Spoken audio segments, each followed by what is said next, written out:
রাসূল আকরাম সাল্লাল্লাহু আলাইহি ওয়াসাল্লাম তাহাজ্জুদের বেলায় এমনভাবে নামাজের মধ্যে দাঁড়িয়ে থাকতেন, এত বেশি নামাজ পড়তেন, এত বেশি ইবাদত বন্দেগী করতেন, হাত্তা তাফাত্তারা কদমা, এমনকি দেখা যেত রাসূলের পা মুবারক ফুলে যেত। এত লম্বা চওড়া নামাজ পড়তেন, দীর্ঘ কেরাত করতেন, এত লম্বা চওড়া করে সাজদা করতেন, দেখা যায় দাঁড়িয়ে থাকতে থাকতে বিশ্বনবীর পা মুবারক ফুলে যেত। আয়েশা রাদিয়াল্লাহু তাআলা আনহা এই অবস্থাটা দেখার পরে আল্লাহর রাসূলকে প্রশ্ন করলেন, قالت عائشة بما تصنع هذا يا رسول الله, হে আল্লাহর রাসূল, আপনি কি কারণে এত লম্বা চওড়া নামাজ পড়েন, কি কারণে এত দীর্ঘ সাজদা করেন, রুকু করেন, এত বড় সূরা তেলাওয়াত করেন, দুই পা তিন পা চার পা পর্যন্ত দেখা যায় তাকাতের মধ্যে তিলাওয়াত করা হয়ে যায়। এইভাবে দাঁড়িয়ে থাকতে থাকতে আপনার পা মুবারক থেকে ফুলে যায়, আপনি কেন কষ্ট করেন? ফাকাদ যাযাল্লাহু লাকা মা তাকাদ্দামা মিন যামবিকা ওয়া মা তাআখার ওয়া তুসাররাহু আলামিন, আপনার অতীতের এবং ভবিষ্যতের সমস্ত গুনাহটাকে মাফ করে দিয়েছেন। এরপরেও কেন এত লম্বা চওড়া নামাজ পড়েন, কেন এত দীর্ঘ কেরাত করেন যে আপনার পা মুবারক পর্যন্ত ফুলে যায়?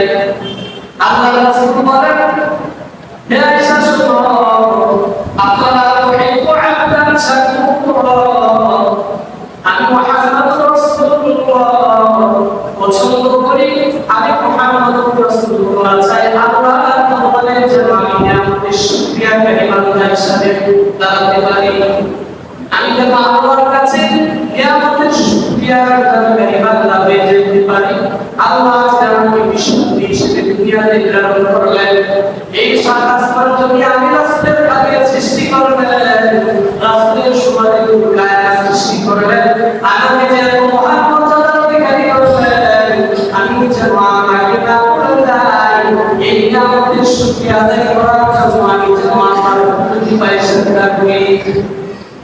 আজকে আমাদের আলোচনা হচ্ছে বিষয় নিয়ামতের শুকরিয়া আদায় করার গুরুত্ব ফজিলত। আল্লাহ রাব্বুল আলামিন কারিমুল বলেন, শাকারতুল্লাহ আসিদাতাহু, তোমরা যদি আমি আল্লাহ রাব্বুল আলামিনের প্রদত্ত নিয়ামতের শুকরিয়া আদায় করো, আমি আল্লাহ তোমাদের নিয়ামতকে বাড়াই দেব। ওয়ালা ইন কাফারতুম ইন আযাবি লাশাদীদ, আর যদি নিয়ামতের শুকরিয়া আদায় না করো তাহলে আমি তোমাদের উপর শাস্তি দেব। সূরা বাকারা 100 আয়াতের মধ্যে আল্লাহ রাব্বুল আলামিন বলেছেন, فاذكروني أذكركم واشكروا لي ولا تكفرون। فاذكروني, এ বান্দা তোমরা আমি আল্লাহকে স্মরণ করো, আমি আল্লাহকে সম্পূর্ণ শুকরিয়া আদায় করো। আযকুরু, তাই আমি আল্লাহ তোমাদেরকে স্মরণ করব। ওয়াশকুরুলি, আর আমি আল্লাহ তাআলা শুকরিয়া আদায় করব, আমি তোমাদেরকে যে নিয়ামত দান করেছি। ওয়ালা তাকফুরু, আর তোমরা আমার নিয়ামতের অস্বীকার করিও, আমার নিয়ামত থেকে তোমরা নাফরমানি করিও। আবুল শরীফের 1522 নম্বর হাদিস, মুআয ইবনে জাবাল রাদিয়াল্লাহু তাআলা থেকে হাদিসটি করবে, আল্লাহ রাসূলুল্লাহ সাল্লাল্লাহু আলাইহি ওয়াসাল্লাম আযান বিয়াদিহি ক্বালা ইয়া মুআয, মুআয ইবনে জাবাল থেকে হাদিসটি বর্ণিত, তিনি বলেন আল্লাহর রাসূল একদিন আমার হাতের মধ্যে এইভাবে ধরলেন, আমার হাতে ধরার পর রাসূল আকরাম সাল্লাল্লাহু আলাইহি ওয়াসাল্লাম বললেন, আল্লাহি ইন্নী আউহিব্বুকা, হে মুআয, আল্লাহ শপথ করে বললাম আমি মুহাম্মদ রাসূলুল্লাহ তোমাকে আমি আল্লাহর জন্য মহব্বত করি। আল্লাহ শপথ করে বললাম মুআয, আমি মুহাম্মদ রাসূলুল্লাহ তোমাকে মহব্বত করি। তুমি বা শপথ করে আল্লাহ রাসূল বললেন, এরপর আল্লাহ রাসূল বললেন, লা তা'আনা ফি দুবুরি কুল্লি সালাতিন তাকুল আল্লাহুম্মা আ'ইন্নি আলা যিকরিকা ওয়া শুকরিকা ওয়া হুসনি ইবাদাতিক। আল্লাহ রাসূল দুইবার শপথ করে মুআয ইবনে জাবালকে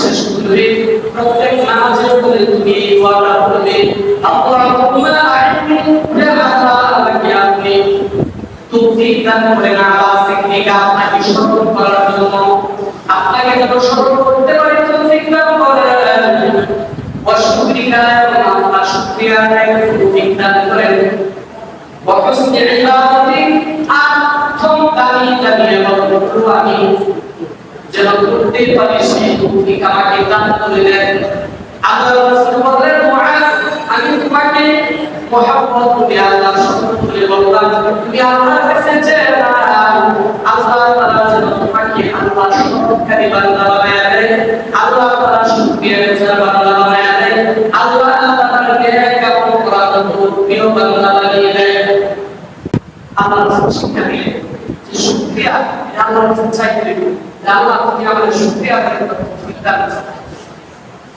এখন আল্লাহর কাছে করার তৌফিক চাইতে হবে আল্লাহর কাছ থেকে চেয়ে নিতে হবে সম্পদ আল্লাহর কাছ থেকে চেয়ে নিতে হবে হ্যাঁ সব কিছু আমার আত্মার বিশুদ্ধি আল্লাহর কাছে চাই নিতে হবে আল্লাহ যদি তৌফিক দেন করার তাহলে আল্লাহ মন মধ্যে শারীরিক শক্তি দেওয়া অর্থের সচেতনতা দেওয়া আমি কিছু করতে পারবো আল্লাহর কাছে চাইতে হবে যে আল্লাহ তুমি হেদায়েত করো আল্লাহ তুমি নেক আমলের তৌফিক দান করো শুকরিয়া গুজার বান্দা বানায় দাও আর যত নেক আমল আছে যেগুলো করলে খুশি হয়ে তুমি করার তৌফিক দান মুসলিম শরীফে ৭৩৯০ নম্বর হাদিস সাহেব রাদিয়াল্লাহু তাআলা থেকে হাদিসটি বর্ণিত قال رسول الله صلى الله عليه وسلم عجبا لأمر المؤمن إن أمره كله خير আল্লাহ রাসূল বলেন মুমিন মুসলমানের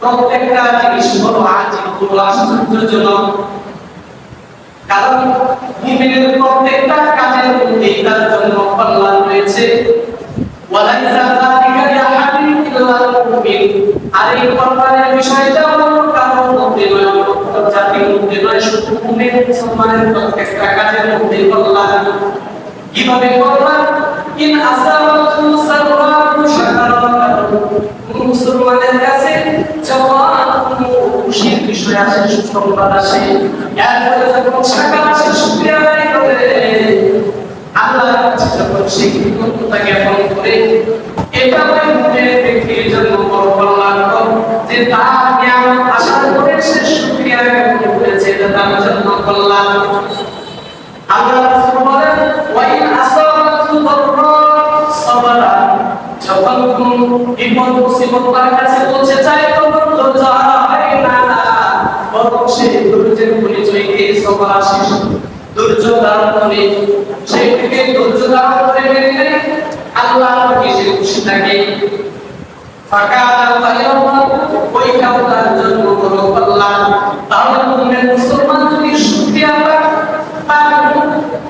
সুসংবাদ আসে তারও জিনিস যখন তার পরিচিত হয়ে যায় যখন সে শুকরিয়া আদায় করে আলহামদুলিল্লাহ এটাও তার জন্য কল্যাণ আর যখন সে বিপদে মুসিবতে পড়ে যায় ধৈর্য ধারণ করে আল্লাহ রাসূল বলেন পায়রাল্লাহ ওইটা মুমিন মুসলমানের জন্য কল্যাণ তাহলে মুসলমান বিপদে পড়লেও কল্যাণ মুসিবতে পড়লেও কল্যাণ সুসংবাদ আসলেও কল্যাণ ধৈর্য ধারণ করে মুসিবতে আর নিয়ামত পাওয়ার পরে যদি শুকরিয়া জ্ঞাপন করে এই জন্য আল্লাহ রাব্বুল আলামিন সূরা ইব্রাহিমের 7 নম্বর আয়াতের মধ্যে আল্লাহ তাআলা বলেন লা ইন শাকারতুম লাযিদান্নাকুম ওয়া লা ইন কাফারতুম ইন্না আযাবি লাশাদীদ আমি আল্লাহ রাব্বুল আলামিন তুমি যদি নিয়ামত পাওয়ার পরে আমি আল্লাহর প্রতি তুমি খুশি হওয়া শুকরিয়া জ্ঞাপন করো তোমার জবানের দ্বারা শুকরিয়া আদায় করো অন্তরের দ্বারা শুকরিয়া আদায় করো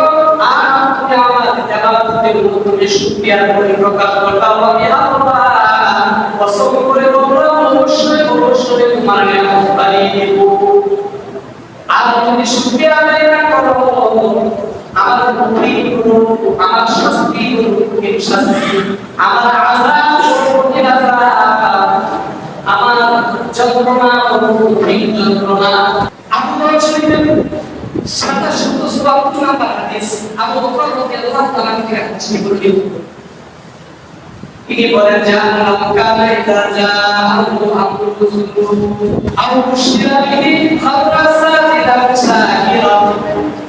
তিনি বলেন আল্লাহ রাসূলের কাছে যখন কোনো সুসংবাদ আসে কোনো ব্যাপারে অথবা কোনো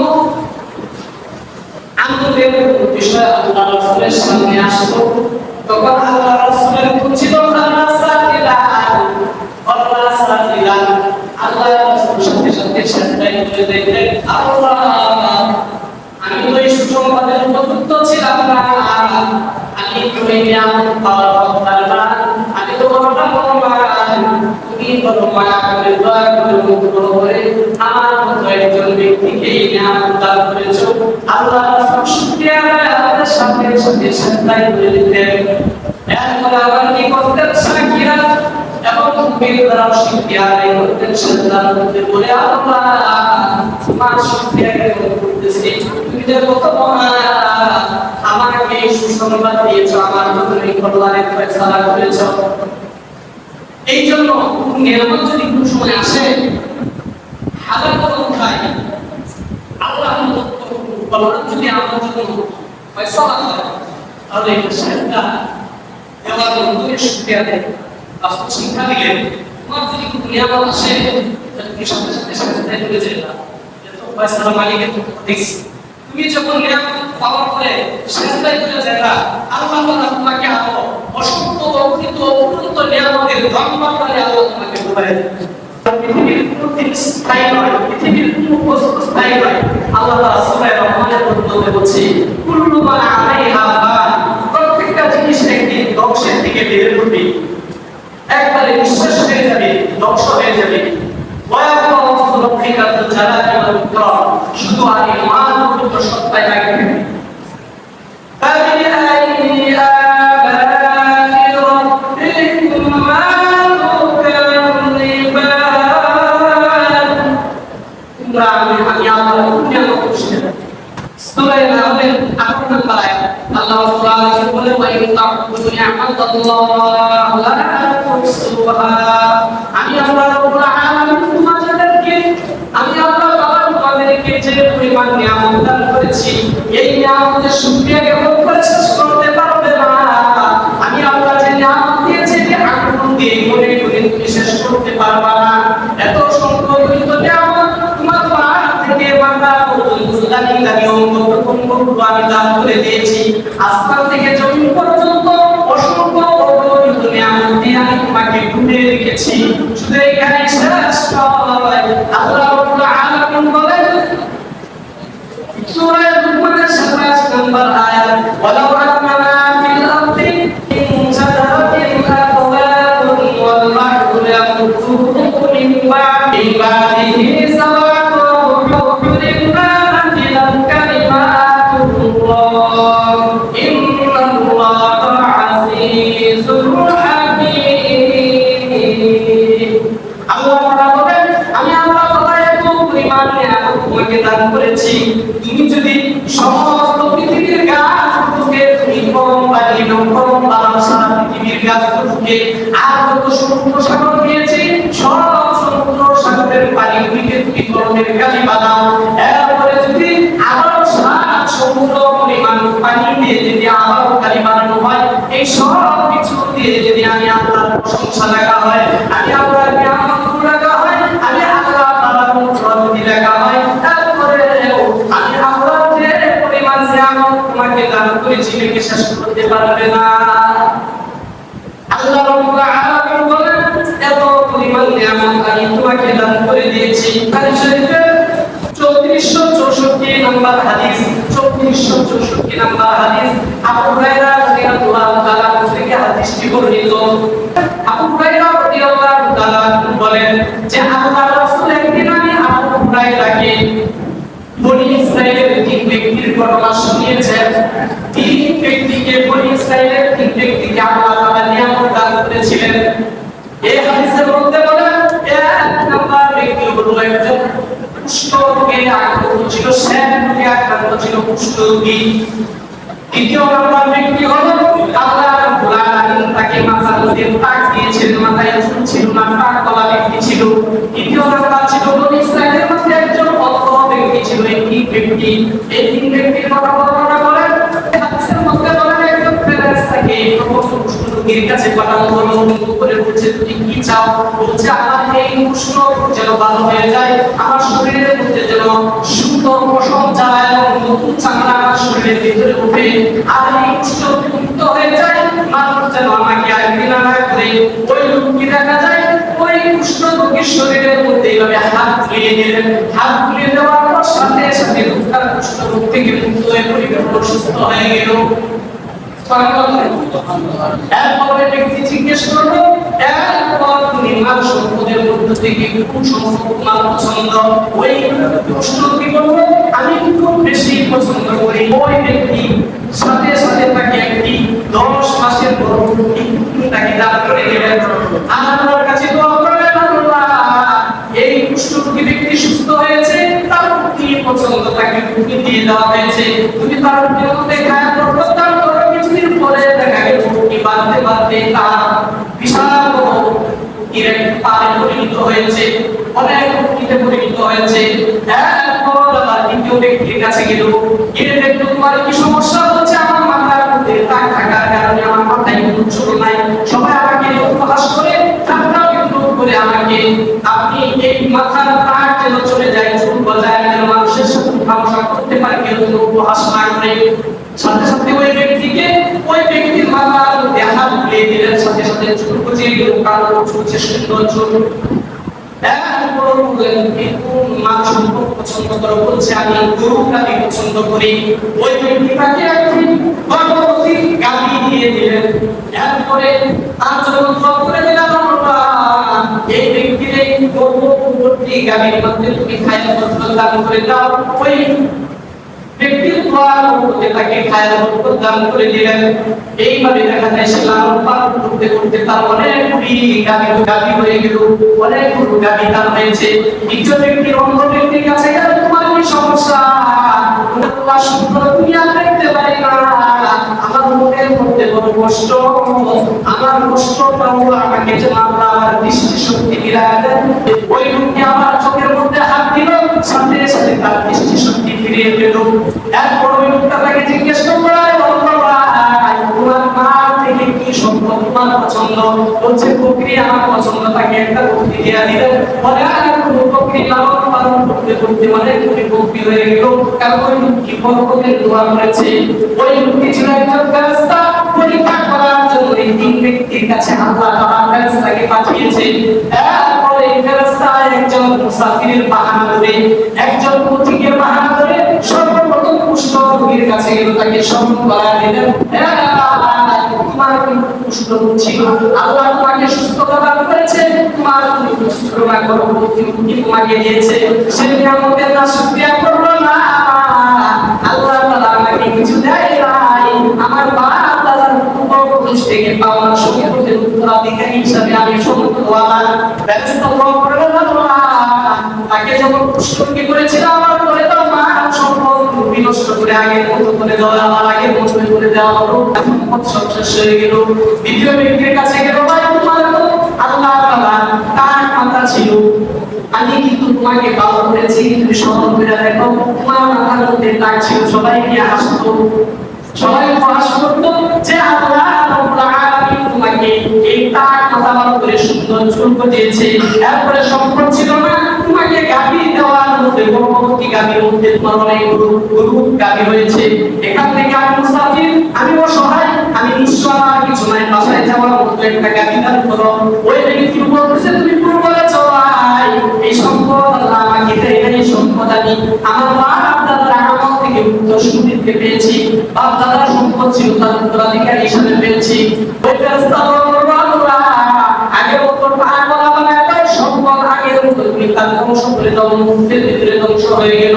দ্বিতীয় অন্য ব্যক্তির কাছে গেল, বলছে ভাই তোমার কি মনে আছে, তুমি কিছু একজন অন্ধ ব্যক্তি ছিলা, দুনিয়াতে কার বাক্য ছিল না, কিন্তু আল্লাহ তোমাকে সুস্থতা দান করেছে, তুমি দৃষ্টি শক্তি ফিরে পেয়েছো, বুদ্ধি দান করেছে, অনেক কালে পরিণত হয়েছে, উপর টকা পড়ে গেছে, পাহাড়ের চূড়া পড়ে গেছে তোমার বুদ্ধি দিয়ে, সে নিয়ামতের শুকরিয়া আদায় করেছে। হ্যাঁ ভাই তুমি ঠিক বলেছো, আমি অন্ধ ছিলাম, দুনিয়াতে কার মতো বাক্য ছিল না, আল্লাহ নিয়ামতে এক ব্যক্তি আমার কাছে এসে দোয়া করে দিয়ে গিয়েছিল, আল্লাহ আমাকে সুস্থতার নিয়ামত দান করেছে, আল্লাহ আমার দৃষ্টি ফিরিয়ে দিয়েছে।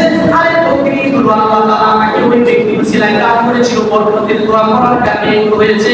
তোমার জয়টা প্রয়োজন ধরে নিয়ে যাও। ওই ব্যক্তির মাল সম্পদ সব ঠিক ছিল, আল্লাহ শুকরিয়া আদায় করার কারণে আল্লাহ তার মানব বৃদ্ধি করেছে, সম্মানও রক্ষা করেছে, মর্যাদাও বাড়িয়ে দিয়েছে।